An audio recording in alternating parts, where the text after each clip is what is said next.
So I want to start talking about hobbies. First thing, I got a lot of hobbies. If you've heard me talk in the middle school area before, I talk about this all the time because, I have nothing better to do with my time. I'm curious, do any of you guys have hobbies? Anybody got hobbies? Things you enjoy doing when you're not doing stuff. Okay, so now I'm curious, most of us have hobbies. I'm sure all of us do. Does anybody have a weird hobby? Anything you're into that's a little unique or unconventional? What's up? No? You just raise your hand and be like, no, I don't. Yeah, no. I know what you asked, but no. Did you have your hand up? No, okay. All right, cool. No worries. No sweat. No job. Okay, unique hobby. You got one in the back? Yeah, what's up? Axe throwing. That's awesome. That's cool. I've done it before. I've discovered I am trash at it. I went to an axe throwing thing with my wife, and I was like, I'm going to impress her with how, svelte I am. Turns out I can't do things that involve using my body, and so axe throwing did not go well. I lost real bad. What do you like to do? Tap shoes. Solid. How many pairs of tap shoes do you have? Dang. Do you have any incomplete pairs, like it's just like the left shoe? Okay, I just wondered, That's pretty cool, though. Yeah. So, one more.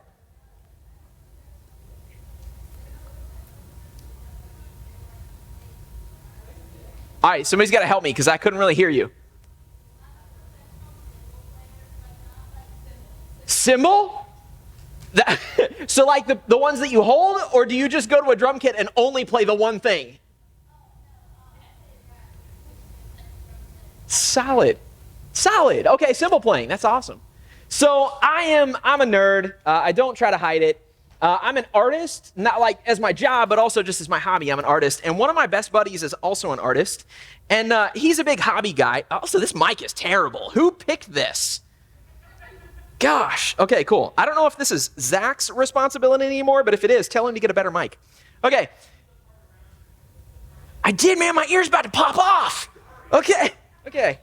All right, we got this. Okay, cool. The one time in my life I've wished that my ears hang low. Okay, so my buddy has hobbies. He's a nerd like me. He's an artist like me. So one day he calls me up and he's like, dude, I got into a new hobby. Don't make fun of me. I'm like, all right, odds of that are real low, but what is your hobby? Lay it on me. He's like, I have started painting miniatures. He's gotten super into this because he's into art, and he's like, dude, I think you'd have fun with it too. You should paint miniatures. So I go to his house, and I'm like, you got to show me what you're talking about here. Like, are you painting like dollhouses? Like, what is this? And he goes, no, like Dungeons and Dragons figures, like Warhammer figures, like statues you buy at comic book shops. Like, I like painting that kind of stuff. And he pulls out one of these little dudes, and he shows it to me, and he made it look pretty cool. Like, I was like, okay, that's cool. I can respect the artistry. And he's like, you gotta do it with me. You gotta do it with me. And it got kind of awkward and uncomfortable because I'm like, yeah, sounds cool. And he's like, no, you gotta do it. So he brings me back into his office and he hands me this box and he's like, I just bought this Warhammer set that has 50 figures in it for each of us. Here, you take this. Here's a bottle of glue. Here's some tweezers. Here's some snippers. You're going to go home and you're going to assemble these. You're going to need these paints. You're going to need these 15 brushes. Don't use this kind of paint on it because it will destroy your brushes. And it was like 15 minutes of drinking from a fire hose. I'm like, okay, do I need to write this down? Like, oh my gosh, dude. So he goes through this whole thing and I walk away with this huge box of stuff that I'm supposed to do. Now, I did for a bit. I painted this little guy. And then I've got, a few more that I did. And I discovered this is actually pretty fun. But here's the thing. I'm an artist. I'm that. I have 3 children. My buddy has 1. And she's older than my kids. I own a business. My buddy owns a business, but he has a business partner. I don't. It's just me. And so I have exactly 0 time to do this. He gave me like 60 people and like $200 worth of crap to use to paint it. And I've done like 3 of them. And he calls me up and he's like, did you do it? Did you do it? I'm like, no, but thanks, buddy. Should I give them back to you? I don't know. But we get that way with our hobbies. I get that way with my hobbies. So my hobby that I do put time into, I'm a big video gamer. I love video games. And lately, I've gotten super into like old video games, like Super Nintendo video games. So back in the pandemic, I started watching these dudes on YouTube, and they're like, you gotta get a retro handheld. What is that? So I look it up, and turns out they make a bunch of these things that are like, they're like old school Game Boys, but they play like PlayStation games. They can play like a bunch of stuff. So I got one, and I got kind of hooked on it, and then I ended up, don't tell my wife, but I bought another one, and then I have another one at home that I didn't bring in with me because it wouldn't fit in my backpack, and then I kind of convinced a few of my friends to buy some, and like one of my buddies, he bought 2 of them, and I don't think he's ever actually played them, but I might have pressured him a little bit, like one of us, because I got excited. I like to share my hobbies. Now, I don't know what your hobbies are, but I feel like whatever they may be, you probably get excited about your hobbies too, and it's fun when you can bring somebody else into it. If somebody else, like, gosh, Foursquare. I remember when the camp I went to as a kid, first got Foursquare, and we learned how to play it. It was like everywhere we went, we had to teach people how to play Foursquare because it was fun, and we wanted to spread it. We wanted to have more people to do it with. And hobbies are kind of that way. Get excited to share them. And I found that sometimes I get a little overexcited in assuming that people are going to be into the things that I'm into. Have you ever been around somebody who's like that and it gets real awkward? Like, hey, I think you'd find it really cool if you collected used dental floss. Look at all my dental floss collection. Look, I've got a whole lot of dental floss inside my shirt. And then it just gets weird and awkward. And they have no clue it's weird and awkward because to them it's cool, it's awesome, and they're excited to share. Here's the thing. Here's the reason I'm talking about this. I get super excited about stupid stuff that's not important. Like, I think these are fun, but if you go out and you buy one, you're going to like play, I don't know, Super Mario. And you're going to have fun for a couple hours, and ta-da, that's it. But I have something so much bigger I should be excited to share with people. I should be excited to share my faith with people in the same way that I'm excited to share my hobbies. I should be even more pumped about that, because if you buy one of these stupid video game things, it'll give you a little entertainment. But if I could convince you to become a Christian, that changes everything for you. It's not just a fun little hobby you get, it changes your life and it changes your afterlife. And I should be just as excited about that as I am about sharing my dumb hobbies with other people. And if I think about it, it's not that I'm not excited to talk about my faith. I like talking about my faith. The issue is more that sharing your faith can sometimes get weird. It can sometimes just be awkward. Like if somebody asks me, meet somebody new, and they're like, hey, what are your hobbies? And I'm like, I like to play Donkey Kong. You want to see my toy? They might think I'm a dork. And that's fine because it'll be awkward for a grand total of 5 seconds. Not a big deal. But if somebody asks me what I'm into and I say, I'm into God, God's my G, that can go sideways real quick. Because I say like, hey, I'm in God, God's cool, you should get into God, and then I'm afraid that people are going to be like, okay, so guess I probably shouldn't have been cussing so much in front of you like 5 seconds ago, right? Like, hey, you're probably judging me real hard, right? Like, hey, you probably don't want to hang out with me anymore, right? Because you're better than me. I don't know if people actually think that, but that's what they think in my head when I think about it. I'm excited to share, but it kind of freaks me out. And it feels like when I try to share, it feels so forced and awkward. It's like I'm just ambushing somebody, right? It's like, hey, here I come with my corn dog into the lunchroom, and I'm like, hey, I want to tell you about Jesus. And it just comes out of nowhere. It feels awkward, and I don't know how to navigate that. It's weird. But today, as I was kind of reading through what we're talking about tonight, I realized there's a fantastic example of how to do it without being super weird and awkward. That example is laid out in the book of Acts. I'm going to read it to you right now. I'll warn you ahead of time. It's a chunk. It's a big old piece of Bible. So if you want to follow along, I highly recommend it. This is from Acts chapter 8. Acts chapter 8, verses 26 and following. Here's what happens. You have to forgive me. I've been talking absurd amounts the past weekend, and my throat hurts real bad. And that coffee's hot. Holy cow. Okay. Woo. Acts chapter 8, verse 26. Now an angel of the Lord appeared to Philip and said, go south to the desert road that goes down from Jerusalem to Gaza. Can you imagine waking up and it's just like there's an angel in your face and he's like, hey, go walk in the desert. No? Sorry, no? But Philip does. He takes off to the desert. And on his way, he meets a guy from Ethiopia. He's a eunuch, which means he's a guy who helps out the queen of the Ethiopians. This man had gone to the city of Jerusalem to worship, And on his way home, he was sitting in his chariot reading from the book of Isaiah the prophet. So he is rolling along and he's reading from the book. And now here's the thing. Isaiah is actually, it's in our Bibles. You can read from Isaiah right now. But Isaiah is a book of prophecy, which means people are talking about like big important messages from God. Sometimes they're talking about the future. Sometimes they're explaining confusing things from the past. But reading from prophets isn't the easiest thing ever.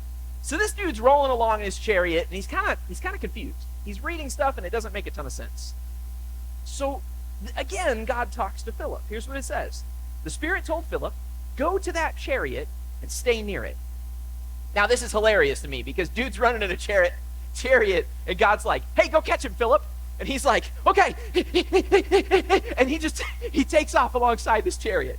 Dude's riding along and reading. And, I mean, maybe Philip's not as fat as I am, but, like, he's riding along in the chariot, and I'm just imagining Philip trying to talk to him, and he's like, "Hey, what are you reading? What are you reading, pal?"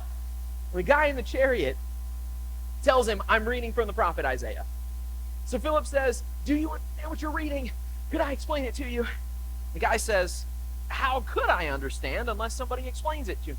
Oh, and by the way, you can come sit in the chariot. You don't have to keep running. He invites Philip to come sit with him. This is the passage of scripture that the eunuch was reading. It says, "He was led like a sheep to the slaughter.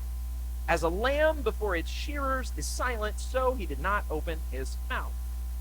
In his humiliation was deprived of justice. Who can speak of his descendants? For his life was taken from the earth." Now, if you had to guess, who do you think that verse is talking about? Yeah, I'm hearing something, I think. It's kind of hard to hear up here. I'm going to assume someone said Jesus, because that's the correct answer. Good job. Hey, that's right. Back row squad. Okay. So, yes, this passage is about Jesus. And we know that because we've grown up in church. We have the whole Bible. But this dude, this eunuch, didn't know that. So as he's reading this stuff, it's like, okay, this guy is led to be slaughtered. He didn't say anything. He didn't open his mouth. He was humiliated. Like, who is this poor dude? Who is this verse about? So he asks Philip, "Tell me, is this prophet like talking about himself, or is he talking about somebody else?" And then Philip began with that very passage of scripture and told him the good news about Jesus. And I guess Philip was a pretty good storyteller. Philip's a pretty good preacher because as they're rolling along, this guy is listening to all of this stuff. And Philip mentions like, "Hey, if you want to follow God, you should consider being baptized." And they pass some water. Now, this is crazy timing because remember, they're on a desert road. But they manage to pass water at this exact moment as they're having this conversation. And the dude's like, "Hey, there's water. If I should get baptized, why would I wait? Just do it now. Let's get it done. Look, there's water. What can stand in the way of me being baptized?" So he gives orders to stop the chariot. Then both Philip and the eunuch went down into the water, and Philip baptized them. Great news. Eunuch is baptized. Great news for Philip because he was super sweaty, and now he's not. Stuff works out well. All because Philip took a chance. Now, this story ends real weird. Philip is actually like, poof, he's taken away. He dunks this guy in, he comes up out of the water, the eunuch's all excited, and then he turns and he's like, "Thank you." And Philip's gone. And the eunuch actually never sees Philip again. He's just gone. Weird story. But the point of the story is pretty cool. Philip does a couple awesome things that set him up well to have a conversation about God that isn't awkward.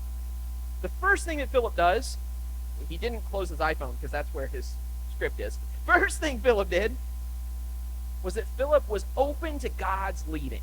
It's a big one. Philip was open to God's leading. This angel appears to Philip and does anybody have some tape? Okay, so Philip is open to God's leading. The angel appears to him and says, "Philip, go to the desert." And Philip has to be confused. He's like, "Well, why? There's nothing in the desert. I don't want to go to the desert." But he listens. He follows God. Then he sees a chariot going by, and God says, "Go up to the chariot." And Philip again is like, "Dude, I'm wearing sandals. You want me to chase down this guy in a chariot? What the heck?" But he runs up next to him. He feels the Spirit again kind of prompting him, and the Spirit's like, "Hey, ask the guy what he's reading about." Philip's like, "I don't want to be rude. Like, this dude's, he's in the middle of his book. I don't want to roll up and start gushing about my hobbies and embarrass this guy like he's doing a thing. No, I'll just wait." But he picks up his courage and he says, "What are you reading?" And then it leads to a good conversation. My point is that sometimes we get so caught up in trying to like force an opportunity to talk to God that or talk about God, that we miss opportunities that God is just handing to us. I'll give you some examples. I've got friends that I would love to be able to talk more about my faith with. But the problem is, again, I don't want to say something and make him feel like I'm judging him or make him get all weird when he hangs out with me. But it's important to me and I want to talk to him. And I have seen a couple opportunities lately where God has set up those opportunities for me without me even trying. And all I had to do was be ready for it. He found out on Facebook that I was preaching here at Victory just a little while back. And the dude sends me a text out of the blue and is like, hey man, your sermon was awesome. And I was like, really? Which, like the church one? Really? And we started talking because of that. Then we're talking not that long ago, and he starts telling me about some things that are kind of going on in his life, and it gave me an opportunity to jump in and say, like, hey man, you want me to pray for you? Like, can I pray about this? And he was cool with it. It didn't freak him out. He didn't disown me. My point is that sometimes we make it so difficult to try to create things and psych ourselves out in our head when really all we need to do is look for the opportunities God has given us and be ready to act when they appear. If Philip had said, nah, I don't want to go to the desert, and just chilled a bit, if he waited an hour or so and then went, the chariot would have been long gone, right? If Philip had not run alongside the chariot and talked to the dude, they would have gone right past the water, and it would have been like, well, I need to get baptized, but it's all the way back there. Maybe I'll just wait till I get where I'm going. Let's not turn around. Philip looked for the opportunity, and he rose to the challenge when it came. The second incredible thing Philip does that makes it not weird is he listens to the eunuch. He listens to him.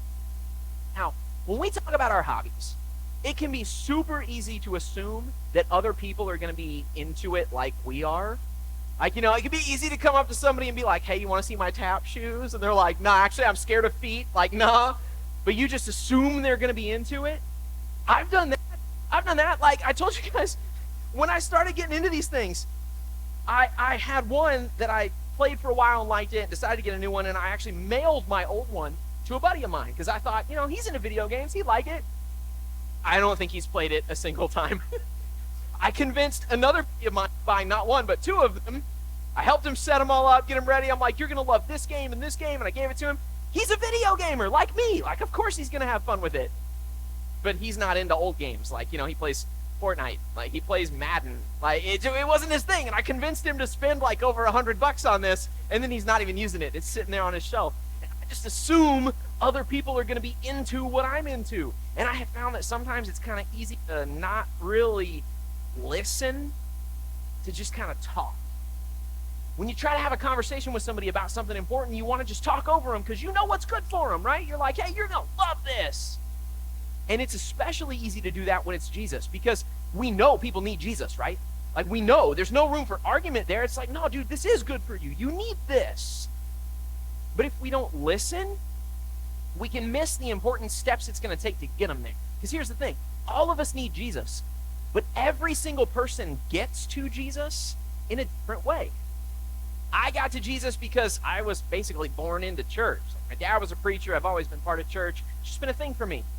I have friends that became Christians because one of their middle school friends invited them to middle school youth group. And the guy on the stage had a terrible microphone, but it connected with him anyway. Thanks. So much worse.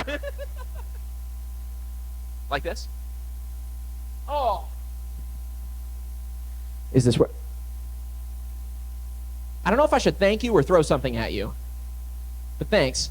Okay, so I've had friends that grew up in church. They found Jesus that way. I had friends that were invited by other friends when they were kids, and that's how they found Jesus. My aunt was in her late 60s before she became a Christian. Like, everybody's path to get to Jesus looks a little bit different, and it can be easy for us to assume that we know exactly what to say to convince you to get to Jesus, when in reality, if we just listen to people, sometimes they will tell us how to get them to Jesus. Sometimes people will reveal things about themselves that'll give us the clues that we need to say the right thing, to help them find their way to get there. For me, this may shock you. I like to talk. I do this a lot. But if it's not my job to be in charge, I'm 100% the dude that's like hanging on the wall. I just don't talk to people. I kind of hang out. I don't know if I would say I'm shy. I just don't talk much unless I'm being forced to do it. And so it's awkward for me to start up new conversations with people. But the best way I found to start a conversation with somebody is to listen. Ask them what they're into. Because if I step up and I'm like, hey, you want to see my dental floss collection? They get scared and they back up. But if I start the conversation by saying, hey, my name's Evan. What do you like to do? Tell me about you. They're going to tell me stuff. I'm going to find stuff in common with them. I'll be able to have things to talk about. I will think, okay, maybe put away the dental floss collection. That's not their vibe. And it's the same way talking about Jesus. People will open up as you ask good questions and you listen to them, and God will help you navigate that conversation. It doesn't have to be weird. There's a third thing that Philip does. This is the last thing that I'm going to pull from this. The third thing that Philip does really well here is that he asks good questions. Philip saw the opportunity that God laid out for him, and he took advantage of it. Then he listened as the guy read and talked about what was going on. And then Philip had the intuition to ask, hey man, do you know what you're reading about? Could I help you? And the guy said, sure. And that conversation ended with this dude getting baptized. So sometimes for you guys, if you're willing to spring into action,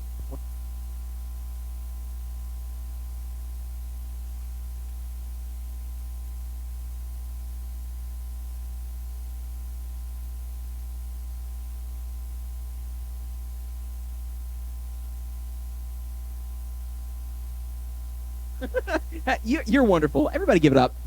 Woo! All right. Thank you. Thank goodness we can have this recorded for posterity. Okay, so if you're open to the opportunities God puts in front of you, if you listen and then if you ask good questions, God tends to open doors. Philip asked this guy, hey, do you know what you're reading? And he said no, and it created an opportunity that led to a baptism. Sometimes for me, the question has been as simple as like, hey, would it be cool if I prayed for you? Sometimes the question opens up when somebody starts telling me about their life. They say, yeah, I don't really have much going on this weekend. Don't really have anybody to hang out with. And then I'm able to say, cool, you want to come sit with me at my church? It's not weird, I promise. There's nobody like doing puppets or, anything weird. Come to my church. And sometimes just by asking good questions, I can set the stage for something awesome that doesn't have to be weird and it doesn't have to be awkward. And look what came out of it. The Ethiopian eunuch was ready to be blessed because of it. So, here's my challenge to you guys. I think I broke the last microphone. Guys, I'm the jinx. It's me. Oh, thank you. Okay, it's broken. We're good. I'm going to keep rolling.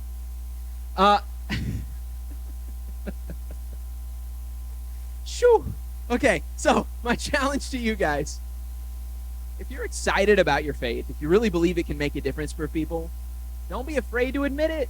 Don't be afraid to own up to it. Find that excitement. I get excited when I find a new place that has tasty wings. I tell my friends to go eat there. I get excited when I watch a new show on Netflix or I find a new YouTube channel and I'm excited to tell my friends about it.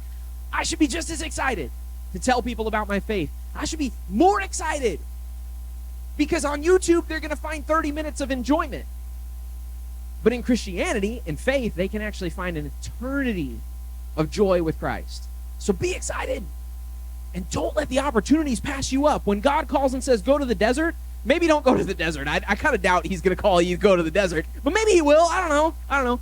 But when he gives you those little opportunities, be looking out for them and be ready to go. And then listen. Don't just talk the whole time. Listen.